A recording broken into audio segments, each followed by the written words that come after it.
Let's program another circle. Only in this instance, using the tool that is asked for in the print, a 3/4 inch center cutting end mill, we are not going to be able to clean the corners up as we would desire.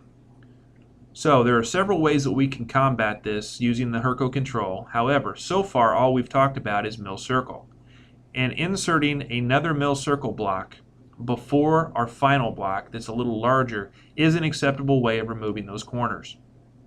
So in this case, we're going to go to the program review screen. We're going to highlight our original block and then select the F7 button or the insert block before and simply program another circle that's a little bit larger than the final circle that we want, which will go out and clean up those corners as desired.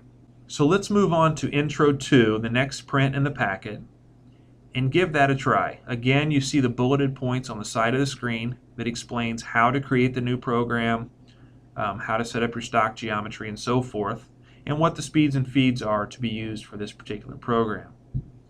And as before, there's a separate program that's attached that you could go video, or a separate video that you could watch that will take you through step by step programming this Intro 2 part as well as inserting the second necessary block.